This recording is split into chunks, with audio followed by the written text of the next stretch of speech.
Hello everyone and welcome back to my YouTube channel. This is a very different setting to what you have probably been seeing on my YouTube channel previously, because this is the new kind of student series that I'm doing.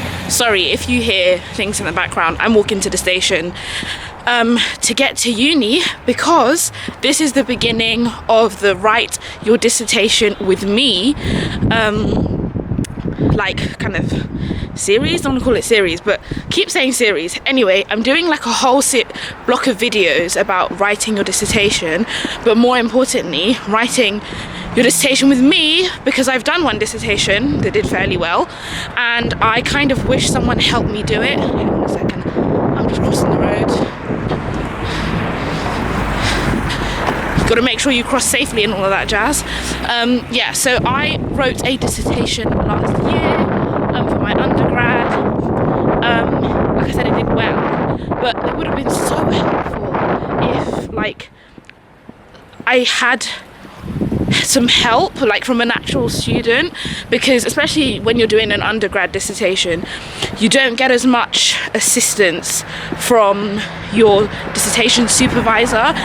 Doing my postgrad now, I definitely feel like you get a lot more assistance. So I just thought, as I walk to the station, I'm going to tell you a bit about what my dissertation is going to be about, and kind of how I kind of got through to that process. So yeah, my dissertation, it is going to be about class, education and career trajectory. I'm aware I have some followers who don't go to university in the UK, so I'm going to briefly explain the whole class situation. Class is a serious problem in the UK because that's how kind of socially the country is divided. So like the upper middle, well, let's just be very general for now. We've got working class, middle class, upper class, and our working class tend to be like the very disadvantaged. Then we have our middle class, which over the years has grown in number, but I also has got subsections.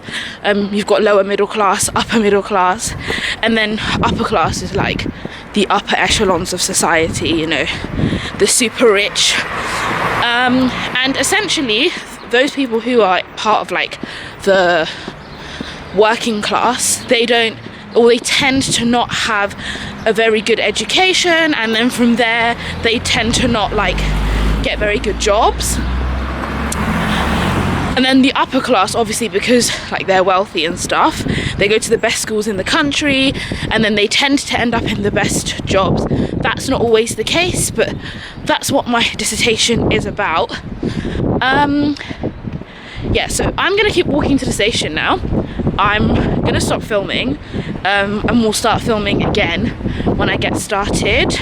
I've got all my materials in my trusty rucksack, because I do think there are certain materials that you can use to make the process a lot easier, to help you organise yourself. And just see this intro as a warning to those of you who maybe haven't started your your dissertation.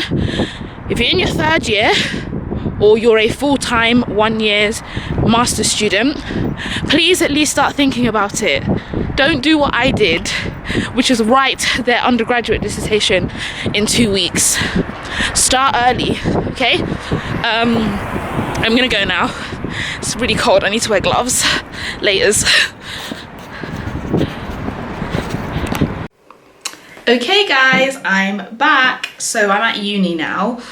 I had to do some life admin before. I am now going to take you through kind of the things I think everybody should have when they're doing a dissertation. So, thing number one, a notebook. Sounds blindingly obvious, but when I was doing my first dissertation, I kind of wrote like all my notes on scrap pieces of paper, And I don't know if I did that because I was really going through it in my final year, and you can watch all about that if you click here. But yeah, I can't even understand like why I didn't have a notebook. I really like stationery, I like notebooks. This was gifted to me, and I'm gonna put the link of the brand below. If you're a law student, this brand called Rama Publishing, they do really, really good notebooks for law students. Like, it's set for you, or it's organized via case studies. So if you're in that department, go and purchase one of these notebooks. If you're not, I just have like a plain one. There is nothing in here. There's dotted lines and that's it. And what I have done is I've already met with my dissertation supervisor, as I take down kind of key bits of information, key bits of statistics, notes, etc. that I need to kind of know, and just keep up to date with that. Another tip, and just generally speaking in terms of organization, but I think for everyone who's at this level, just to help you organize yourself with meetings, and if you're doing a postgrad or even an undergrad, but more so postgrad, PhD type dissertations, etc., it is having a diary. And I know we all have e-calendars, and I know we all have e-reminders and phone diaries and Google Calendar and all of that stuff, but I've actually found that writing it down has made me not forget when to meet with my supervisor and other people that I'm going to be meeting with over the next couple of months to kind of talk about my dissertation and the topic of, or topics of, social class, education and career trajectory. So these two things are a must. Get yourself some notebooks, or a notebook, don't have too many, and get yourself a diary. And if the E kind of diary thing works for you, then fine, stick to that. The other thing, and everyone who knows me at King's knows, I'm a sucker for these multi-coloured folders. Now, what I've done this dissertation is I've actually assigned a colour to each potential chapter. The clear ones are admin folders, because there's lots of admin paperwork. If you're doing interviews and stuff, all of that ethical paperwork you have to fill in and all of that shenanigans and blah, blah, blah. I really think this is just really useful in terms of just knowing where everything is. I'm going to be writing a 16,000 word document. There is no way I'm going to be able to remember everything, or keep like each chapter separate from each other. Like if I don't have these folders to kind of help me keep things together. So yeah, I would highly recommend purchasing these folders, or alternatively, if you're not like me and you don't want to have like loads of different folders for different things, then you can have one folder and use I call them slippery fish. I'm not sure what anyone else calls them. Those like plastic wallets, that's it, that you can put the paperwork for each section in. Now, the reason why I actually go for this option as opposed to a big folder is because you should write your dissertation section by section or chapter by chapter, as in even on a Word document. Don't have it all in one document until you're ready to like have that final draft and send it through. Write it chapter by chapter. It's what I did the first time around, and gosh, it just makes everything so much easier. And on top of that, it makes it feel a lot less stressful, and it makes it feel like you're doing a lot less work. I have divided my dissertation into numbers of thousands of words, which I'm going to go through in a second. But for you guys, one thing that you need to bear in mind is that if at undergraduate level, like my undergrad dissertation was 8,000 words, I know other departments and other universities do about 10,000 words. The most I've ever heard of is 12,000 words. If you try and open a Word document and say, yeah, I'm going to have 12,000 words, don't fool yourself. Like, it's scary. Whereas if you say, I'm going to have 6 documents of 2,000 words, Bob's your uncle, you know? I don't know why I like that saying so much, but makes it easier.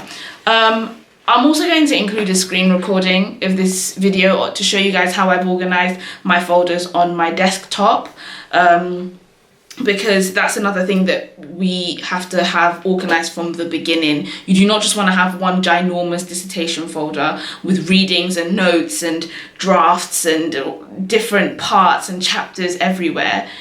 If you're organized, it makes the process a lot easier.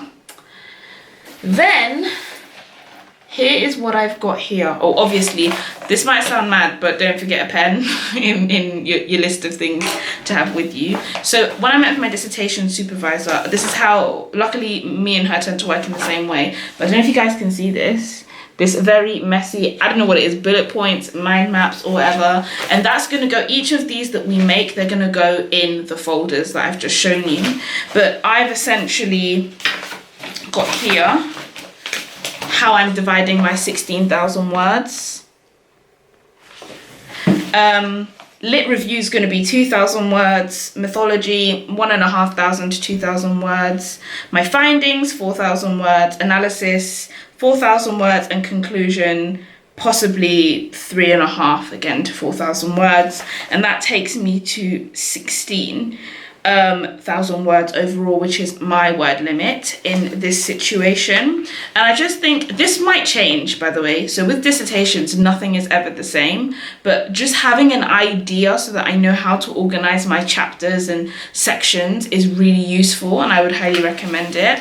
And then other bits of like literature that I picked up along the way, including picking up things from like either popular culture or newspapers, is so effective. So in my undergrad dissertation, I actually used something that Piers Morgan said.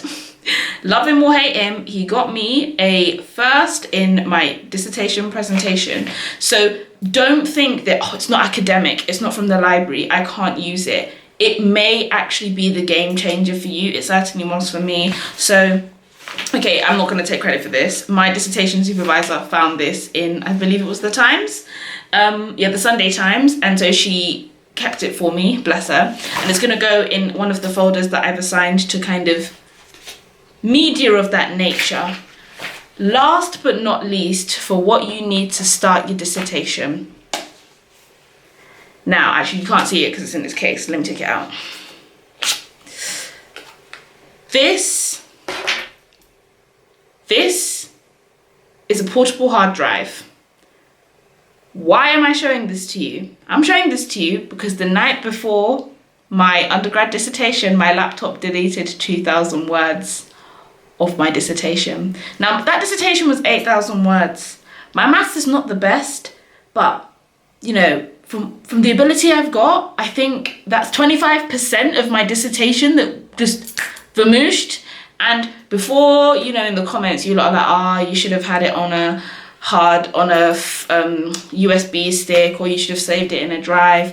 Okay, fair enough. I didn't have it on a USB stick because that can also get lost. I had it on my OneDrive cloud, and it just failed me. And I actually had to write those 2,000 words the night before the deadline of the dissertation. So yeah, moral of the story is I've invested in one of these. I've got a USB stick as well. I can't find it, I might have to buy another one. And of course, I'll be saving directly onto my OneDrive cloud. And I may potentially also save it on the hard drive of my laptop because I can't risk losing the dissertation again. So get some form of external storage so that as you're writing, you save as you go. And keep an email thread of all the drafts you send to either your friends who are proofreading, would highly recommend. In this point in time in your life, if your friends aren't agreeing to proofread your diss, then you need to question that friendship. I'm only joking, but like, try and help each other out, because that's really good. And keep email threads of drafts that you send to and from your supervisor, because that saved my life the night before my first deadline. Okay, I hope I've not scared you. I hope this has been somewhat useful, and I can't wait to kind of get going with this. I'm going to go and start reading, because I'm going to submit the first 2,000 words, something of a draft, to my supervisor, and I'll let you know what she says next. I might ask her if she's willing to come on camera. We'll see. Leave any questions about dissertation, organisation, any help you might need, etc. In the comments below. I will reply. I will make videos about your questions, or at least answering your questions. And yeah, keep watching my videos. Hope to see you soon. Bye!